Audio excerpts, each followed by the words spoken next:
Dr. Ang, magandang umaga. Si Joel Suweng po ito. Magandang umaga, Joel at Weng. Good morning, sir. Yung kinatatakutan po nating 60 sa palitan, naganap na, nangyari na. Dr. Ang, ano bang mga dapat asahan ng taong bayan dito sa development na ito? Well, ano nga po yan? Siyempre, ano po tayo, no? Psychological barrier kasi yung 60, no? Whole number, no? Yes. So, iniisip natin, sana wag umabot doon. Kasi kung normal po ang panahon, at yan po ay nasa supply and demand condition lang, tumadami ang bumibili, tumataas, bumaba, parang normal na bilihin, okay lang po sana yon. Kaya lang, ito alam natin ay natutulak po siya sapagkat ang pagtaas ng presyo ng langis, ang pambayad po sa langis ay dolyar. Kaya tumataas ang demand globally sa US dollars. Kaya nadadamay tayo unnecessarily dahil hindi naman ganun kalaki ang pangangailangan ng dolyar within the Philippines, o tutuusin. So, ang epekto po niyan, alam natin ay dahil marami po sa mga produkto na ating ginagamit, inaangkat natin ang ano niyan, isang banda diyan, tataas po ang mga presyo ng mga inangkat. At yan nakakadagdag sa ating inflation, tataas ang presyo ng bilihin. Pero may kabilang banda rin yan. Ano Yung po mga yun? nagpapadala naman ng pera, yung BPO, yung mga exporters, yun naman po ay pang-cushion. Ibig sabihin, meron din pong kabutihan, no? Kaya palagi po pagka napag-usapan ng pagbaba ng ating palitan, hindi po yan masama lagi, no? Meron pong nakikinabang, meron pong naapektuhan. Pero yung concern natin, yung pangkalahatan. Net winner ba ang Pilipinas o net loser? Kayo po ang tatanungin namin, nasaan doon ang Pilipinas? Kung titingnan natin yung epekto at saka yung advantage ng pagsampa ng piso sa 60 pesos, mas malaki bang dagok sa Pilipinas o winner tayo dito? Hindi po natin masabing diretso. Kung ito po ay normal, wala pong gera, sasabihin ko po na ito ay ano lang, no? Normal market kumbaga sa pamimili, ganun, no? Tumataas baba. At nakikinabang siyempre yung mga nagkumikita ng dolyar, at kung tutuusin, ang pinakamalakas na nagpapatakbo at nagpapalakas ng ating ekonomiya ay galing sa mga kinikita ng mga exporter natin at dollar earner ng mga OFW, BPOs. No, yan po tinatawag natin dalawang paa ng ekonomiya natin. So kung normal ang panahon, masasabi ko po ito nakakatulong at nagiging mas competitive ang Pilipinas, pang-attract ng turismo kasi mas mura kung pupunta dito sa Pilipinas kung papalit yung pera nila. At hindi lang 'yon. Kaya lang ang challenge kasi nga natin ay mayroon din tayong mga inaangkat na yung iba primary goods. At 'yun nakakadagdag sa basket ng ating araw-araw na binibili, no? Tulad ng pagkain, tulad ng yung katulad niyan langis, malaki ang portion sa ating pangkalahatang paggalaw ng ekonomiya. And of course, Professor, malulubog lalo tayo sa utang. Oo, yung dollar Dahil denominated lalo yung mga natin. dollar-denominated Yung may creditors utang natin. po ng dollar denominated, definitely tayo po as a nation, as isang bansa, hindi po malaki ang ating foreign borrowing. Ang palaki po diyan ay yung ating domestic borrowing. So Okay. hindi meron siyempre may epekto pero hindi po ganoon kalaki. Hindi kapareho po nung 80s na ang bulto ng ating utang ay foreign. Ang, Oo, ang tanong yung- namin siguro, Weng, oras de peligro na ba to? Professor, kung tatanungin kayo ni Presidente, ano bang pwede natin gawin para maabata natin ang epekto nito sa buhay ng mga Pilipino? May magagawa ba? May magagawa pa ba tayo? Ano ba, kailangan ba ng Well, mga intervention dito? Ang Central Bank ba may maitutulong dito? very limited po ang magagawa natin kung yung gusto mo sabihin ay hindi magagalaw yung ating normal na pamumuhay, Kasi external po ang pinanggagalingan. Wala po tayong control doon. Pero siyempre meron tayong magagawa internally sa atin, ano. So, do'n nga sa mga ibang nagtanong na sa akin, ang sinasabi ko, hindi po ito lahat trabaho lang ng pamahalaan. Meron Mm. pong ambag lahat, lahat po tayo.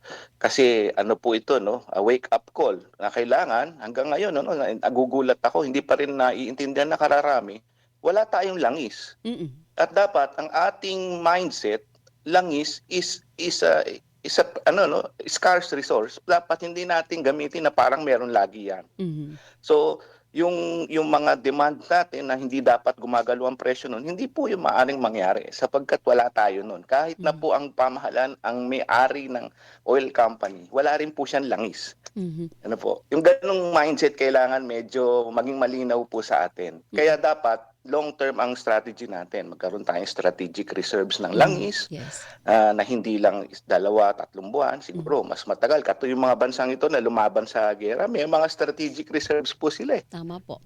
Mm. Sa So ordinaryong gano'n po dapat 'no, may pangkalahatang, mm.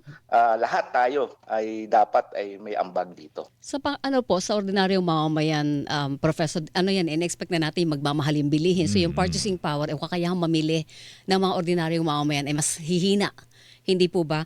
Pero ang tanong ko, Tama po. Professor, ay kailan agad mararamdaman ng mga ordinaryong mamimili yung epekto nito sa kanilang Well, purchasing ngayon power? tumaas na po yung presyo ng ano, ng langis, eh. So, Oo. kung 'yan po ay ifa-factor in agad ng mga lakal sa Mm-mm. kanilang, presyo, eh, anytime po, eh, puwede na pong tumaas ang presyo ng mga bilihin. Agad-agad. 'No, ang kailangan lang po natin isipin dito meron pong priority ang tao 'no. So, Mm-mm. yung basic na pagkain, Mhm. araw-araw na panggas na ginagamit, hindi po 'yan, matatanggal sa basket. Mm. So, mababawasan dito yung mga pang-extra 'no, yung pagkain sa labas, yung pasyal-pasyal muna, Mhm.